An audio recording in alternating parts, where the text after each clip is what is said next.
생태계 관점에서 어떻게 이야기를 해야 될까? 쉽게 말하면 생성형 AI는 그냥 검색을 대신하고 기존에 있었던 우리의 인터넷 사용 경험을 좀 바꾸는 정도의 서비스로 봐야 되나, 아니면 웹이나 모바일처럼 그런 계위로 봐야 되나, 플랫폼과 생태계 관점으로 봐야 되나, 그 이야기고요. 첫 번째는. 두 번째로는 이 기술이 어디까지 우리 일상으로 스며들까?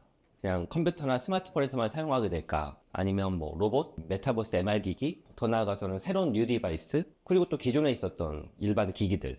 그래서 디바이스와의 결합은 아무래도 어떻게 될까 해서 약간 미래 전망적인 이야기하고 좀 말랑말랑한 소프트웨어와 인터넷 서비스 이야기로 나누어서 좀 설명을 드리도록 하겠습니다. 이 그림은 좀 보시지 않으셨어요? 여기까지는? 이거 딱 잘라가지고 여기까지는 많이 봤거든요. 소프트웨어가 모든 것을 먹어삼킨다. 그래서 하드웨어를 먹어삼키는 이 그림은 많이 봤는데, 이게 AI가 갑자기 등장해서 소프트웨어까지 먹어삼키죠. 예를 들면 이렇게 해서 사라진 하드웨어가 MP3 플레이어, PMP, 내비게이션, 그리고 디지털 카메라 엄청나게 많잖아요. 그래서 소프트웨어가 앱이 하드웨어를 먹어삼켰죠. 지난 모바일 생태계 과정 속에서 우리가 목전에서 경험한 거거든요. 내비게이션은 티맵으로 바뀌었고, 그리고 MP3 플레이어는 멜론으로 바뀌고, 그리고 PMP는 유튜브나 뭐 넷플릭스로 바뀌면서 시장이 많이 혁신했죠. 변화하고. 그런데 이제 더 큰 고기가 등장해서 상어가 이제는 소프트웨어까지 먹어삼키죠. 대표적인 예가 사실은 마이크로소프트가 잘 보여준 것 같아요. 그래서 마이크로소프트가 오픈 AI의 지분을 49% 가지고 있다라고 하는 그 장점을 기반으로 윈도우, 팀즈, 오피스, 뭐 자기들이 가지고 있는 모든 소프트웨어에 챗GPT를 적극 수용하고 있습니다. 그래서 엑셀조차도 예전처럼 내가 다 메뉴 선택하고 함수 외워가지고 사용하고 그러지 않아도 원하는 게 있으면 그냥 우측 아래에 있는 프롬프트 창에 내가 원하는 걸 요청하면 자동으로 그냥 수행되게끔 바뀌었죠. 이걸 아마 제일 잘하는 분이 대표님이 아니실까 싶어요. 그쵸? 물론 실제 제가 사용하는 과정을 보니까 그렇게 잘 작동하진 않더라고요. 아직은 한국어가 제대로 지원이 안 되니까 그런 것도 있고, 그리고 우리 회사에서의 업무라고 하는 게 되게 많은 태스크로 구분이 되거든요. 근데 우리가 이런 생성형 AI를 쓸 때는 뭔가 뚝딱 하면 마치 도깨비 방망이처럼 뭐가 탁 튀어나올 거라고 기대를 하는데, 절대 그렇게 쓰면은 원하는 답이 안 나오거든요. 저는 빨래방망이라고 생각하는데 계속 두드려야 되거든요. 오히려 챗GPT 같은 서비스로 예전에 구글 검색이나 네이버 검색보다 더 많은 시사점을 얻으려면 더 오랫동안 써야 돼요. 더 많은 프롬프트를 날려야 되고. 그래서 약간은 환상이 있기는 하죠. 소프트웨어를 AI가 먹어삼킨다고 해서, 즉 엑셀의 코파일럿이 정말 엑셀을 개인이 잘 다루는 것보다 훨씬 더 파워풀하게 만들어주느냐? 그건 아니죠. 그런데 AI의 가장 큰 특징은 어제보다 오늘이 좋고 오늘보다 내일이 좋잖아요. 갈수록 좋아지거든요. 그런 측면에서는 앞으로 내년도 내후년 되면 더욱더 소프트웨어의 불편함 그리고 성능을 AI가 개선시켜줄 가능성이 되게 높다는 건 사실이죠. 어도브의 파이어플라이라고 하는 젠 AI가 붙으면 이미지를 드로잉하고 이 이미지를 편집하고자 할 때 유용한 건 사실이거든요. 한 번에 되진 않지만 예를 들어 예전에 10번 하던 걸 한 서너 번으로 줄여주는 건 확실하거든요. 그런 측면에서 AI가 소프트웨어를 먹어삼키고 있는 거죠. 그러다 보니 기존에 사용하던 많은 소프트웨어들, 아까 설명드렸던 오피스 말고도 어도브의 포토샵, 그리고 더 나아가서는 캠타샵, 이런 동영상 편집 프로그램, 이 수많은 소프트웨어에 이 제네이가 들어가면 그 소프트웨어를 사용하는 방식이 더욱더 쉬워지겠죠. 더 나아가서는 그 소프트웨어가 필요 없어질지도 모르죠. 그냥 요청만 하면 소프트웨어 작동 없이 그냥 AI가 대신 소프트웨어를 작동시켜줘서 결과물만 토해지니까 인간이 할 역할은 그 토해진 결과물을 다시 한번 재조정하고 재편집하고 재수정하라고 하는 프롬프트만 날리면 소프트웨어 사용 방식이 바뀌겠죠. 그래서 제가 사실 이 젠AI를 작년도부터 바라보면서 가장 주목해서 보는 관점은 UI의 변화입니다. 사용자 경험의 변화고, 지난 25년간 컴퓨터 그리고 스마트폰이라고 하는 소위 말하는 인터넷을 사용하는 이 기기들의 작동 방식은 화면을 보면서 키보드 1세대, 마우스 2세대, 손가락 3세대 이렇게 바뀌었거든요. 예전에는 직접 두드려서 사용했다고요. 키보드로. MS-DOS 대표적이죠. 도스는 내가 원하는 작업을 하려고 하면 배워야 돼요. 컴퓨터의 언어를 이해해서 프롬프트를 날려야 되거든요. 그때 프롬프트는 지금의 프롬프트와 다른 점이 있죠. 지금의 프롬프트는 우리의 언어로 이야기하지만 그때의 프롬프트는 컴퓨터의 언어로 이해해야 되거든요. 그러다가 마우스를 이용한 윈도우가 등장을 해서 조금 쉬워졌고, 그러다가 스마트폰은 더 쉬워졌죠. 손가락만 그냥 문지르면 되니까. 이게 지난 25년간의 컴퓨터와 스마트폰의 조작 방식이거든요. 많이 쉬워진 건 사실인데 여전히 어려움은 있죠. 방금 설명드렸던 엑셀, 포토샵, 틱톡, 인스타그램, 더 나아가서는 캠타샵, 포토샵 보다 전문 영역으로 들어가면 그 소프트웨어 사용은 아무나 못하죠. 한 1개월은 배워야 돼요. 마치 1990년대 저만 해도 집 주변에 있는 이찬진 컴퓨터학원에서 컴퓨터 배웠거든요. 그리고 영진 출판사라고 하는 출판사도 할 수 있다 시리즈로 컴퓨터를 가르쳤다고요. 그나마 나아진 게 지금인데 지금도 여전히 컴퓨터와 스마트폰에 있는 특정한 앱은 배워야지 쓸 수 있다고요. 그만큼 어려운 게 여전히 존재하죠. 그런데 챗GPT는, 즉 생성형 AI는 그 사용자 경험을 일대 혁신시킨 거죠. 근데 그 변화에 우리가 주목해야 될 건 앞에 있는 챗이라는 거죠. 뒤에 있는 GPT가 아니라. GPT는 AI 모델을 뜻하고 앞에 있는 챗은 대화형 인터페이스를 뜻하거든요. 더 이상 화면을 보면서 눌려서 컴퓨터의 소프트웨어의 사용 방법을 인식해서 조작하는 게 아니라 그냥 우리의 언어로 이야기하면 되죠. 그냥 개떡같이 말해도 찰떡같이 알아듣는 그 새로운 AI 모델이 우리가 주목해서 봐야 될 관점이라는 거죠. 그래서 제 얘기가 아니라 빌 게이츠도 그렇게 이야기를 했어요. 빌 게이츠 재단의 블로그에 들어가면 이런 내용이 있거든요. 30년 넘게 IT 업계에 종사하면서 나는, 빌 게이츠는 2번 놀랐다. 첫 번째 놀란 게 1980년대 휴렛패커드에 가서 GUI, 그래픽 유저 인터페이스를 보고 놀랐다. 그리고 그걸 이용을 해서 윈도우가 나온 거거든요. 아, 컴퓨터를 기계어로, 키보드로 조작하는 게 아니라 화면을 보면서 눌러서 조작하니 이렇게 편리해질 수 있구나. 이 기술이 대단하구나 놀랐고, 두 번째 놀란 건 아이폰을 보고 놀란 게 아니라 정확히 2016년도에 오픈 AI를 만나고 놀랐대요. 오픈 AI 팀을 통해서 아, 이제는 새로운 유저 인터페이스에 접어들었구나.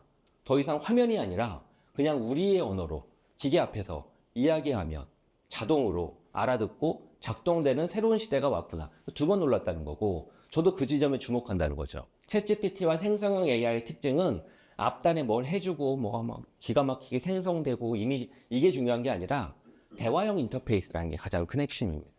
컨버세이셔널, 대화창을 열고 대화를 하면 우리의 언어로 자동으로 알아듣고 작동될 수 있는 새로운 시대가 개막됐구나. 이 지점에서 우리가 이 기술을 들여다봐야 된다는 거죠. 그러면 이런 기술이 어떻게 가능해지게 된 것이냐? 바로 LLM이라고 하는 모델 때문이죠. 그거는 앞서 대표님이 잘 설명해 주셨을 거예요. 라지 랭귀지 모델, 우리의 언어로 학습한 모델이거든요. 기존에는 알파고는 바로 기본 데이터로 학습했죠. 테슬라는 도로를 달리는 자동차들의 움직임 데이터로 학습했죠. 우리 스마트폰에 있는 생체 인증은 우리 얼굴과 지문으로 학습을 했죠. 데이터가 좁아요. 그런데 인간의 언어는 모든 걸 할 수 있거든요. 언어로 수학도 배우고, 언어로 역사를 배우고, 언어로 영어도 배우고, 언어로 문학도 배우고, 언어로 공부도 하고 수많은 걸 배울 수 있잖아요. 그런 언어로 학습한 모델이다 보니 할 수 있는 게 많죠. 그리고 가장 핵심은 그 언어로, 우리의 언어로 얘가 학습한 거예요. 거꾸로 예전에는 우리가 컴퓨터의 언어로 학습하거든요. 반대가 된 거죠. 그러니 얘가 작동시키는 방식도 쉬워진 거죠. 할 수 있는 것도 많아졌지만 얘를 가동하는 방식 자체가 우리의 언어로 그냥 이야기하면 찰떡같이 알아듣는다는 거죠. 그런데 1년도 안 된 챗GPT가, 1년은 넘었네요. 재작년 11월에 런칭됐으니까. 그 챗GPT가 이제는 LLM을 벗어나서 LMM으로 진화하고 있죠. 즉 배우는 게 언어로만 배우는 게 아니라 사진으로도 배우죠. 그걸 LMM이라고 합니다. 라지 멀티모달 인터페이스 모델. 예를 들면 화면에 있는 걸 보고 미국에 있는 주차장에서 찍은 사진이거든요. 수요일 날 4시에 주차할 수 있나? 주차한다면 얼마일까? 계산하려면 막 머리로 이제 봐야 돼요. 주말은 아니고 주중이네. 아, 여기네. 4시까지네. 4시 이후는 어떻게 되지? 찾아봐야 된다고. 그런데 사진을 인식하는 LLM 모델, 챗GPT한테 찍고 물어보면 바로 답이 오는 거죠. 오른쪽처럼 스마트폰 카메라로 주고받을 수도 있습니다. 아, 자전거 안장이 너무 높아. 저거 어떻게 낮추지? 라고 질문을 던지면 사진을 해석하고 인식하기 때문에 자동으로 본인이 답을 알려줍니다. 아이고, 간단하잖아. 안장을 낮추면 되지. 단 레버를 조작해야 돼. 레버를 드라이버로 풀어서 안장을 낮춰야 안장이 낮아져 라고 얘가 답을 해주는 거죠. 근데 도대체 내가 가지고 있는 공구함에 저 레버를 돌려가지고 풀려고 하면 내가 가지고 있는 공구함에 공구가 너무 많아서 도대체 어떤 공구로 저 레버를 풀 수 있을지 알 수가 없네. 그래서 그냥 공구함에 있는 공구를 촬영을 해서 다시 던지면 챗GPT가 알아듣고 저 자전거의 저 레버를 조절하기 위해서는 어떤 공구를 이용하면 돼까지 알려주는 거죠. 그만큼 주고받을 수가 있는 거예요. 뭘로? 언어가 아니라 이제는 사진으로. 챗GPT와 같은 LLM이 이제는 LMM으로 한 단계 도약하면서 언어만으로 학습하는 게 아니라 사진과 영상까지도 학습할 수 있는 거죠. 더욱더 범위가 퍼진 겁니다. 그게 벌써 1년도 안 돼요. 챗GPT의 기술이 갈수록 좋아지는 거죠. 이제는 언어에서 사진과 영상으로 쉽게 말하면 눈과 귀가 달린 거죠. 예전에는 말만 알아들었는데 이제는 귀도 달려서 사운드를 알고 오디오를 알고 눈이 달려서 우리가 살고 있는 현실계 속에 수많은 사물과 공간을 인식하게 되는 거죠. 심지어는 토해내는 것도 달라요. 즉 입력만 달라진 게 아니라 출력도 달라졌죠. 그래서 아까 우리 명성 대표님이 말씀하신 것처럼 소라와 같은 영상 생성 툴이 등장을 해서 또 다른 변화를 만들어내고 있죠. 예전에도 있었거든요. 런웨이나 이런 영상을 생성해 주는 건 많았거든요. 그럼 뭐가 다르냐? 두 가지가 달라요. 예전 건 10초, 이거는 59초 늘었죠. 두 번째 다른 건 예전에는 영상의 생성 방식이 프레임 단위였거든요. 그래서 시간이 오래 걸려요. 예를 들어 제가 주먹을 이렇게 펼친다고 하면 이쯤 왔을 때를 생성하고 그 다음에는 이만큼 가겠지 해서 이쯤 왔을 때 생성하고 이렇게 생성하는 거거든요. 그러다 보니까 순차적 타임 테이블에 의해서 계속 생성하기 때문에 시간도 오래 걸리고 길게 생성을 할 수 없어요. 컴퓨터 자원이 너무 많이 되니까.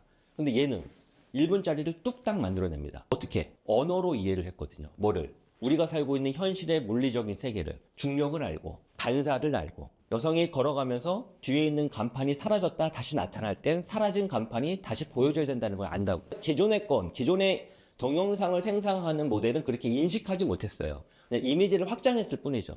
그런데 이 모델은 우리가 사는 물리적인 세상의 법칙을 안다고요. 어떻게? 챗GPT가 LM으로 학습했잖아요. 언어로 학습했기 때문에 세상을 알거든요. 그 세상을 아는 거에 갖다 붙인 거죠. 그러다 보니 우리가 사는 세상의 3D를 인식하고 2D로 시각화한 겁니다. 기존의 동작 방식과 다른 거예요. 제가 드리고 싶은 말씀은 불과 1년 넘은 LLM 기반의 챗GPT라고 불리는 AI 모델이 이제는 입력이, 즉 과거와 같이 언어로만 학습하는 게 아니라 사진과 영상과 소리로 들어가고 그 다음에 화면으로 보여주는 출력도 글자로만, 언어로만 답변하는 게 아니라 다양한 형태의 포맷으로 멀티미디어 데이터로 확장되고 있다. 그러니 이 기술을 가져다 쓸 수 있는 영역이 얼마나 무궁무진하겠어요. 그래서 앞서 설명드렸던 AI를 바라볼 때 그저 단순한 서비스로 바라볼 게 아니라 이 기술을 인수분해해서 우리 산업에, 우리 앱에 혹은 새로운 디바이스에 어떻게 적용할지에 따라서 이 기술로 확장될 수 있는 비즈니스의 기회는 무궁무진해지는 거죠. 그리고 그 과정에서 우리가 유념해야 될 건 이런 기술이 작동되는 작동 원리에 대한 심층적인 탐구죠. 예를 들면 LLM이 작동되기 위해서는, 즉 생성형 AI가 작동되려고 하면 4가지의 컴포넌트가 필요합니다. 첫 번째는 인프라가 있어야 되고요. 두 번째는 모델이 있어야 되고요. 세 번째로는 이걸 운영할 수 있는 데이터와 운영 시스템이 있어야 되고요. 네 번째로는 실제 사용자가 접해야 되기 때문에 서비스가 있어야 되죠. 이걸 가리켜 프론트라고 하고요. 프론트엔드. 이걸 가리켜 백엔드라고 하죠. 그럼 인프라는 결국 돈이죠. 어마어마한 GPU가 필요하거든요. 데이터도 클롤링 해야 되고.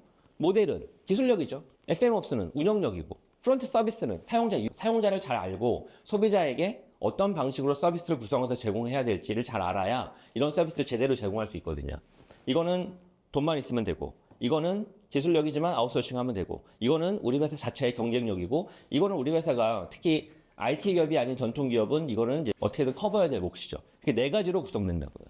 예를 들어 앞서 설명드렸던 오픈AI의 챗GPT 혹은 소라, 달리 이런 형태의 제네AI가 구동되려고 하면 이거에 적합한 LLM이 있어야 되고, 이런 LLM을 돌리려고 하면 어마어마한 컴퓨터 인프라가 필요하고, 이런 것들이 계속 유지부수 운영되면서 더욱더 잘 퍼포먼스가 좋아지려고 하면 운영력이 필요한 거죠. 이 4가지가 필요한 거죠. 그렇게 이 서비스를 운영하는 오픈AI가 지금 전 세계적으로 가장 많은 컴퓨터 자원을 가지고 우수한 기술력을 기반으로 다양한 서비스를 달리나 아까 얘기했던 빙과 연동하는 기능부터 시작해서 다양한 걸로 앞장서가고 있고, 그걸 운영하는 운영의 노하우가 워낙 먼저 시행착오를 경험했기 때문에 그 누구보다도 앞장서서 달려가고 있다고 보시면 되죠. 그러면 그 경외감에, 빅테크 기업의 그 놀라울 만한 경외감에 다른 일반 IT 작은 기업이나 혹은 전통 기업은 쫄아가지고 아무것도 못하느냐? 다른 대안들이 있죠. 그런 대안은 뭐고 어떤 방식으로 이 시장에 이끌어갈지에 대해서 한번 이제 살펴보도록 하려고 합니다. 제가 작년도 11월 7일에 오픈AI의 샘 알트만이 발표했던 이 키노트를 보고 정말 놀랐거든요. GPT 소개하는 키노트였거든요. 11월 7일에 이걸 소개했었죠. 원래 오픈AI가 2016년도에 설립이 됐어요. 이제 그 이후에 쭉 사업을 해오다가 GPT-1도 발표하고 2도 발표하고, 근데 주목을 별로 못 받았죠.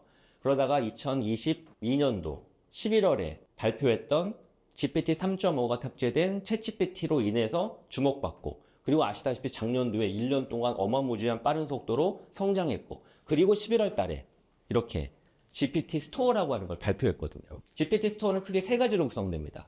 GPT 빌더하고 GPT 스토어하고 GPT S하고. 쉽게 말하면 GPT 빌더는 마치 아이폰 나왔을 때 아이폰에 앱을 개발해 줄 수 있는 SDK, API 그런 거하고 똑같습니다. 그리고 GPT 스토어가 앱 스토어고 마지막으로 GPTS가 앱이죠. 비슷해요. 닮아 있다고요. 그래서 이 장면을 보고 오마주가 떠올랐죠. 저건 2008년도에 스티브 잡스가 발표했던 앱 스토어하고 많이 닮았어요. 그쵸? 다른 건 딱 세 가지예요. 사람이 바뀌었고 샘 알트만과 스티브 잡스. 두 번째는 네모난 앱이 동그란 GPTS로 바뀌었죠. 세 번째로는 숫자가 바뀌었어요. 이건 그때 한 20개에 불과했거든요. 이거는 100개가 넘어요. 이 세 가지가 바뀌어버립니다. 사람이 바뀌고 리더십이 바뀐 거죠. 두 번째, 스토어가 바뀌고 세 번째, 개수가 바뀌고 그리고 이를 통해서 모바일이 보여줬던 것처럼 챗GPT도 또 다른 생태계를 만들겠구나 라고 하는 걸 느낀 거죠. 그래서 제가 오늘 첫 번째 발표를 하면서 말씀드렸던 챗GPT를 어떤 계유에서 봐야 될까? 이건 단순한 서비스가 아니다. 이거는 모바일 정도 아니 모바일보다 훨씬 더 큰 생태계 개념으로 봐야 된다라는 거죠. 이걸 보면서 더욱더 뼈저리게 느낀 거죠. 왜 그렇게 제가 생각했느냐? 바로 그 다음 달에 제가 만들었어요. 제 GPTS를. 간단하거든요. GPT 빌더에다가 제가 쓴 책을 집어넣고 그다음에 얘를 교육시키면 돼요. 너 앞으로 어떤 질문에든 그 없는 얘기 만들지 말고 그리고 저기 쓸데없이 뭐 미국에 있는 뭐 뉴스 기사, 뭐 한국에 있는 각종 보도자료, 뭐 블로그 이런 글도 참고하지 마. 무조건 이 글만 참고해. 내가 쓴 데이터 그라운딩이라고 합니다. 내가 집어넣은 데이터 그라운딩에 이 데이터만 가지고 답해야 되지 쓸데없는 말 하면 안 돼. 그리고 말을 할 때는 항상 중립자적인 시각에서 특히 사용자 관점이 들어가야 돼. 그리고 난 항상 기업 혁신 관점에서 들여다보니까 기술에 너무 과대 표장하지 마. 이렇게 교육시키고 그렇게 답해라고 이야기를 하고 얘를 교육시키면 이제 그렇게 답을 하죠. 대충 제가 몇 가지 질문을 던지니까 저의 한 70% 정도 수준으로 답하는 것 같아요. 그럼 그냥 챗GPT한테 물어보면 어떻게 될까요? 예를 들어서 똑같은 프롬프트를 메타버스 시대의 NFT는 과연 어떻게 될까라고 하는 이 질문에 그냥 챗GPT에게 물어보는 것과 이 IT 멘토, 제 디지털 트윈이죠. 얘한테 물어보는 거에 답은 뭐가 다를까요? 첫 번째 다른 점은 그냥 챗GPT한테 물어보면 그때그때마다 답이 아주 많이 달라져요. 왜냐하면 그 질문의 프롬프트가 입력되는 순간 참고하는 자료가 그때그때마다 바뀌거든요. 메타버스와 NFT와 관련된 자료를 뒤지죠. 어디에서? 일본에 있는 블로그 글과 미국에 있는 뉴욕타임즈 글과 한국에 있는 메타버스와 관련된 어느 회사의 블로그 글 이런 걸 짜집어가지고 이야기하니까 짜집는 순간순간마다 답이 달라져요. 그리고 짜집은 내용이 여기저기를 참고해서 말을 하는 거다 보니까 너무 제너럴해요. 너무 일반적이라는 거죠. 뾰족하지가 않다고요. 그냥 두리뭉실? 그냥 그럴 법한 이야기인데 너무 당연한 이야기? 근데 얘한테 물어보면 그때그때마다 답이 조금 달라지긴 하지만 기본적인 시사점은 똑같아요. 왜? 항상 이 자료를 참고하니까. 두 번째로는 내용의 깊이나 수준이나 뾰족함이 제가 쓴 책을 기반으로 하니까 상당히 틀릴 수는 있죠. 왜냐면 제가 쓴 책도 틀릴 수 있으니까. 그럴지언정 제너럴하지는 않아요. 되게 유니크하게 나와서. 그런 차이가 나오는 거죠. 그런 차이가. 근데 이 GPTS를 만드는데 제가 가지고 있는 자료야 제 컴퓨터에 로컬 파일로 항상 존재하는 거니까 업로드만 하고 몇 가지 교육만 시키면 되니까 하루 만에 만들었거든요. 저 혼자. 근데 우리 스마트폰에 있는 앱스토어 앱 하나 개발하려면 몇 명 필요하죠? 얼마나 걸리죠? 오래 걸리잖아요. 그게 다른 점이죠. 그게. 그런 측면에서 보면 개수가 다른 거죠. 그래서 아까 설명드린 것처럼 처음 아이폰 앱스토어가 2008년에 나왔고 2년 후에 만들어진 앱의 개수가 20만 개였거든요. 그런데 이건 불과 나온 지 지금 11월에 나왔으니까 12월, 1월, 2월 한 3개월 지났거든요. 지금 벌써 400만 개가 넘었어요. 정말 다양한 형태의 GPTS가 쏟아지고 있거든요. 그리고 그런 GPTS는 저렇게 챗GPT 유료 버전에서 만나볼 수 있죠. 뭐 장문하는 것도 있고 이미지만 그려주는 것도 있고 업무 생산성을 도와주는 게 있고 리서치가 있고 또 프로그래밍을 제일 잘하니까 프로그래밍, 뭐 에듀케이션, 교육 분야부터 해서 다양하게 있죠. 예를 들면 한국의 법원 판례와 관련된 GPTS가 있거든요. 얘한테 질문을 물어보면 법원 판례 사례와 기초로 해서 답을 해준다고요. 그냥 챗GPT한테 물어보면 뭐 한국 법원 사례, 일본 법원에 뭐 미국 법원 짬뽕되죠. 도대체 어느 나라 국가의 법인지 알 수 없을 만큼 모든 게 조합이 돼서 답이 되는데 얘한테 물어보면 좀 더 뾰족한 답을 얻을 수 있죠. 그게 다른 점입니다. 앞으로 물론 개선해야 될 점들은 되게 많은데 챗GPT 안에 다른 인터넷 서비스가 들어오는 이점이죠. 따지고 보면 마치 스마트폰 앱스토어 수많은 앱들이 들어온 것처럼 챗GPT 안으로 수많은 앱이 안으로 들어오고 있다는 거죠. 그런 측면에서 보면 아까 이야기했던 모바일 생태계처럼 AI 기반의 생태계가 만들어지고 있다고 봐도 되죠. 제가 또 잠시 후에 이야기하겠지만 더 중요한 건 이런 챗GPT, 즉 GPTS, 수많은 AI 챗봇이죠. 기존에 챗봇이 있었지만 기존과 다른 점은 쉽게 만들 수 있다. 두 번째는 퍼포먼스가 되게 우수하다. 이런 장점들이 있는데 이런 수많은 챗봇들을 컴퓨터의 챗GPT 안에서만 만나볼 수 있을까? 내년도, 내후년도에는 이렇게 만든 GPTS를 독립적으로 빼서 다른 디바이스로 들어갈 수 있죠. 로봇 청소기로 들어갈 수도 있고 전자레인지로 들어갈 수도 있고 되게 다양하죠. 그리고 잠시 후에 말씀드리겠지만 휴맨이라고 하는 아이폰 디자이너가 만든 회사, 거기서 AI 핀이라고 불리는 웨어러블 디바이스 만들었거든요. 그 안에 들어갈 수도 있죠. 여기 있는 GPTS들은 챗GPT 안에 들어가 있지만 챗GPT 바깥으로도 다른 디바이스로도 확장될 수 있는 거죠. 그런 측면에서 아까 이야기한 모바일 생태계처럼 AI는 또 다른 플랫폼으로서 새로운 비즈니스 생태계를 만들어가고 있다. 그걸 1년, 2년 후에 주목해야 되고 그런 관점에서 이 시장을 우리는 어떤 고민과 대응을 해야 될까 살펴봐야 된다는 거죠. 그런 면에서 LLM이 어떻게 만들어지는지, 챗GPT가 어떻게 운영되는지는 잘 살펴볼 필요가 있는데 이건 전 강의에서 아마 기술적으로 자세히 설명드렸으니까 저는 주로 생태계 관점과 이 프론트엔드 쪽의 서비스 관점에 대한 이야기를 좀 주로 해드리도록 하겠습니다. 아이폰이 2007년도에 출시가 됐죠. 1세대 아이폰에는 앱스토어가 없었어요. 2008년도에 앱스토어가 나오고 그리고 2009년도부터 삼성전자, 구글이 참전하면서 안드로이드 4단이 만들어지고 그러면서 플레이스토어 통해서 수많은 앱이 나왔죠. 이 앱 하나하나가 산업을 혁신시켰거든요. 카카오뱅크 토스트는 금융시장을 혁신시켰고 우버와 카카오티는 교통시장을 혁신시켰고 또한 유튜브나 넷플릭스는 영상, 비디오, 미디어 시장을 혁신시켰잖아요. 상가수척을 없앤 배달의 민족도 다 스마트폰 앱 덕분이거든요. 스마트폰에 있는 앱 하나하나가 하드웨어도 사라지겠지만 수많은 산업을 변화시켰죠. 근데 더 큰 변화가 확대되고 있는 거죠. 챗GPT가 나왔는데 시작일 뿐이라는 거예요. 아이폰도 시작일 뿐이었거든요. 사실 중요한 건 아이폰 자체가 아니라 그 안에 있는 앱이 중요했었죠. 그것처럼 챗GPT도 챗GPT나 LLM 기술 그 자체가 중요한 게 아니라 이런 인터페이스와 이런 기술 기반으로 앞으로 나올 수 있는 수많은 AI 챗봇들 그리고 그 AI 챗봇들은 스마트폰이나 컴퓨터라고 하는 갇힌 공간 속에서만 존재하는 게 아니라 새로운 뉴 디바이스, 메타버스 디바이스, MR 디바이스, 웨어러블 디바이스, 안경, 더 나아가선 기존에 우리가 사용하던 수많은 전자기기, 그리고 로봇 이런 데 탑재되기 시작하면 훨씬 모바일이 보여줬던 것보다 더 큰 비즈니스가 파괴적으로 만들어질 수 있는 가능성이 높다는 거죠. 그리고 그 과정 속에서 당연히 또 다른 밸류 체인도 있죠. LLM을 가동하기 위해 필요한 수많은 컴퓨터 인프라도 있지만 그리고 LLM이 있죠. LLM도 클라우드 베이스에 들어가는 파운데이션 모델 FM이 있고 작은 SLLM, 스몰 LLM이 있고 특정 산업에 버티컬된 버티컬 LLM이 있고 또 오픈소스 기반으로 만들어진 메타의 라마나 이런 거 기반으로 만들 수 있는 또 제2제3의 LLM이 있고 또 외로운 게 아니라 가만히 화면 보면서 눌러서 듣는 게 아니라 내 상황에 맞게끔 이 DJ가 자꾸 참견을 해서 이런 음악, 저런 음악도 추천해주고 별로야? 또 다른 음악도 추천해주고 다른 방식으로 나만의 DJ를 가질 수 있죠. 이게 X축이라고요. Y축은 없는 서비스가 새로 탄생한 겁니다. 예를 들어 AI하고 대화하는 거죠. 원래 카톡에서는 사람과 대화하고 브랜드하고 대화하잖아요. 상점하고. 이제는 AI하고 대화하는 거죠. 대표적인 게 터키하고 캐릭터 AI가 있어요. 캐릭터 AI는 지금 미국에서 인당 체류 시간만으로 생성형 AI 중에서 챗GPT보다 압도적입니다. 왜냐면 목적 자체가 다르니까. 챗GPT는 지식 정보, 검색, 탐색 이런 걸 위해서 사용하는 것이고 캐릭터 AI는 그냥 소일거리, 그냥 편안하게 대화 나누고자 참여하는 거기 때문에 당연히 서비스의 용도가 다르기 때문에 압도적으로 체류 시간이 높죠. 중요한 거는 AI하고 대화하는 게 재밌다는 거예요. 그러니까 뻔히 알면서 AI하고 그렇게 대화를 하죠. 대신 대화는 주체는 다양하죠. 죽은 스티브 잡스와 대화할 수도 있고 뽀로로하고 대화할 수도 있고 동화 속 주인공, 영화 속 주인공과 대화할 수 있죠. 왜? 그런 페르소나를 집어넣어서 마치 살아생전에 혹은 동화 속에 있는 영화 속에 있는 마블 캐릭터가 실제 평소 자주 쓰는 대화 내용 혹은 본인의 역사적 그동안 탄생 배경 이런 것들을 기반으로 답하니까 진짜처럼 느껴지죠. 그래서 재밌죠. 이거는 데이트 앱인데요.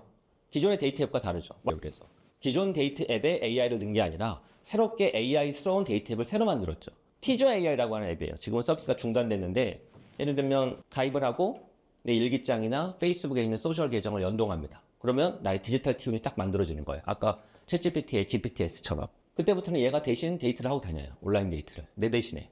그래서 물론 상대방의 데이트하는 상대도 AI죠.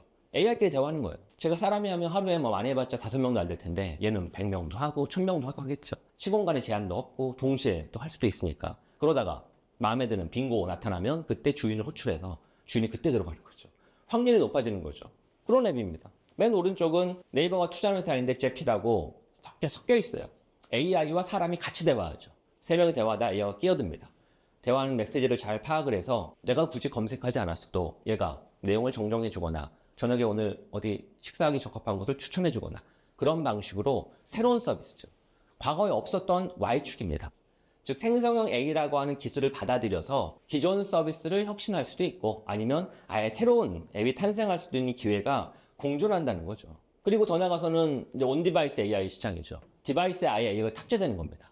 화면에 보여지는 게 세계 최초의 AI 폰인 갤럭시 S24죠. 아니 그냥 클라우드에 있는 챗GPT 갖다 연동해서 뭐 통역하고 번역하면 되고 팝하고 같은 거 이용하면 되지. 왜 굳이? 통화 내용, 개인정보 내용 이게 클라우드로 갔다가 오면 보안 문제도 있고 딜레이가 있죠. 그리고 돈. 챗GPT를 운영하기 위해서 어마어마한 컴퓨터 인프라가 필요하거든요.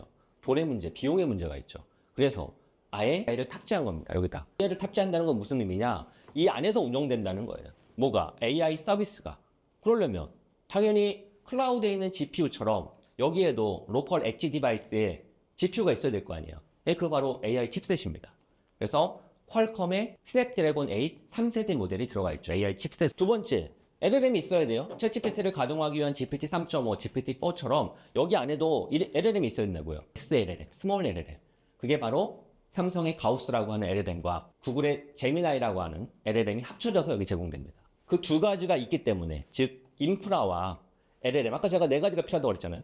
맨 아래 인프라, 그 다음에 LLM 그게 바뀐 거예요. GPU에서 AI 칩셋으로 FM에서 파운데이션 모델에서 SLLM으로 바뀐 거죠.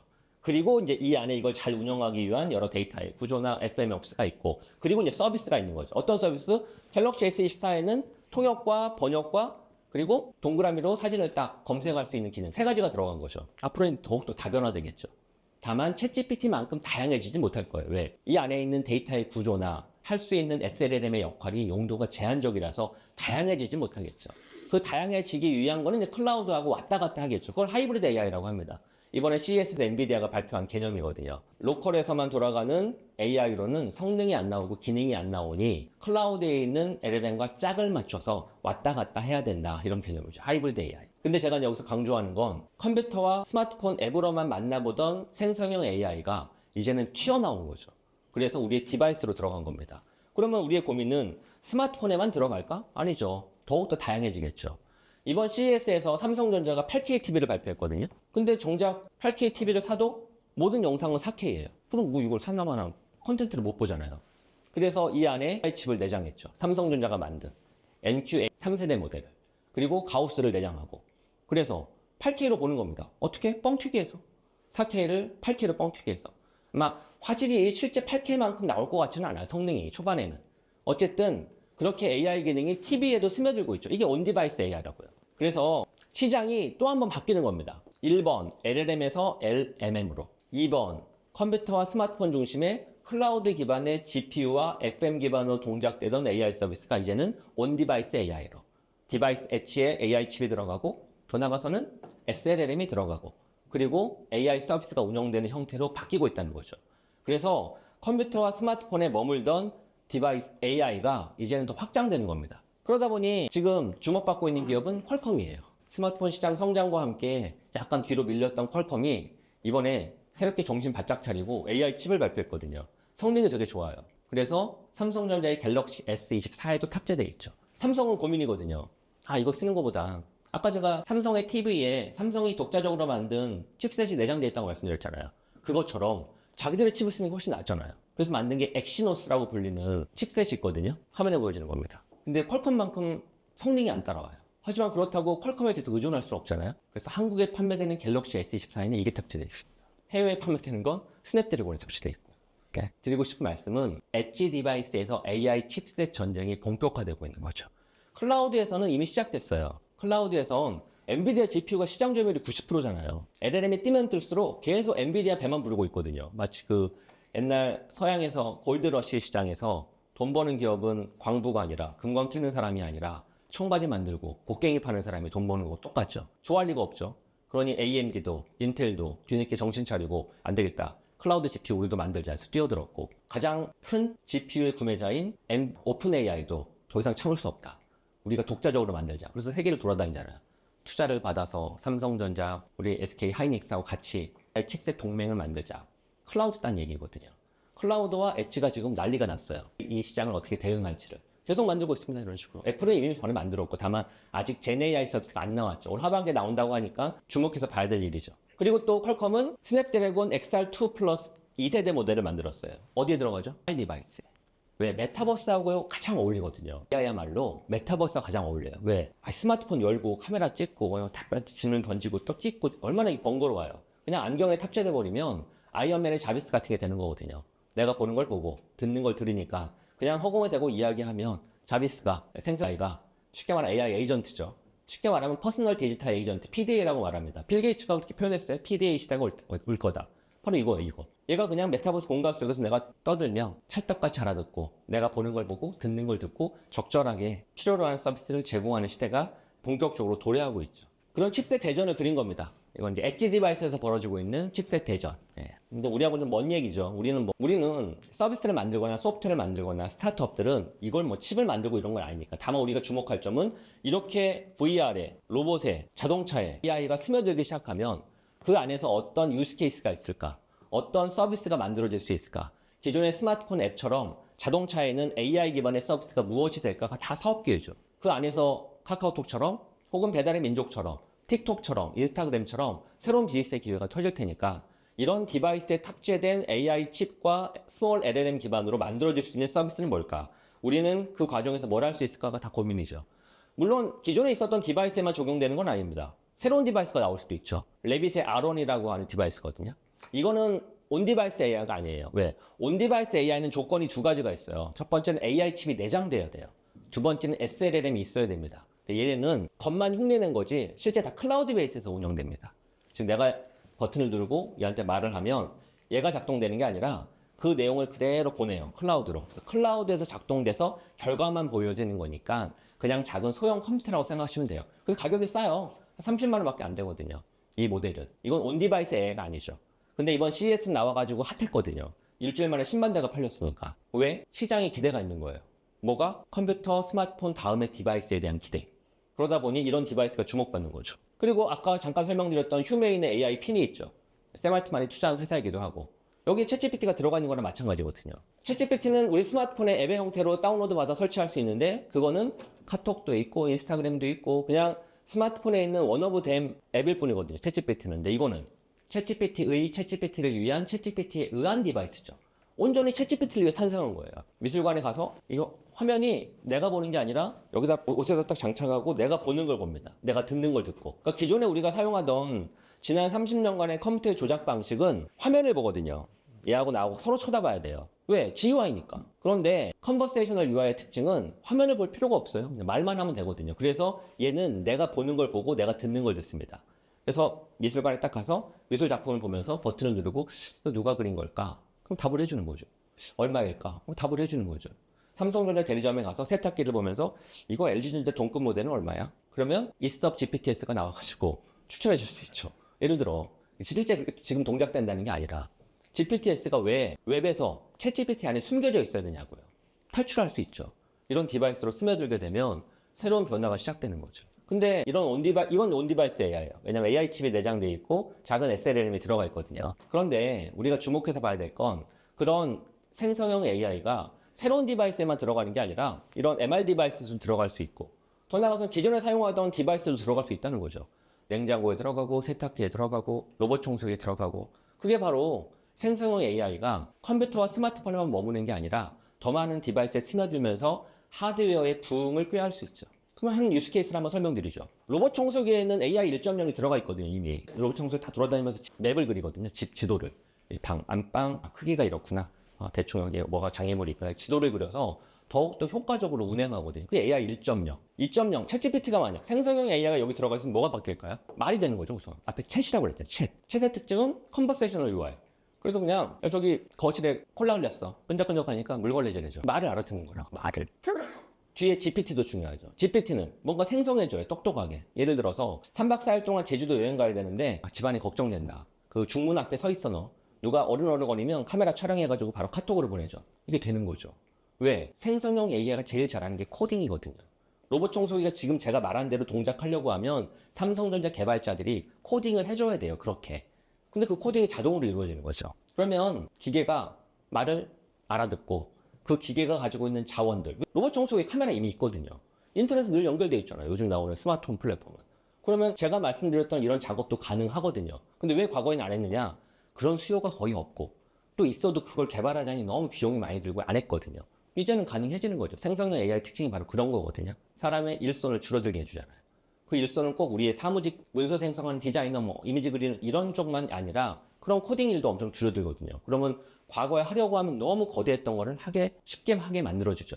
그 점에 착안해서 만든 게 엔비디아의 옴니버스 플랫폼하고 아이작이라고 하는 플랫폼이에요. 로봇 플랫폼. 공장에 있는 산업용 로봇은 코더가 붙어가지고 프로그래머가 붙어서 자, 이런 프로세스에서 이렇게 작동해야 돼. 손은 이렇게 작동하고 뭘 집어야 돼. 다 코딩한 거거든요. 당연하죠. 로봇이 알아서 작동하나요? 뒤에 다 프로그래머가 코딩해줘요.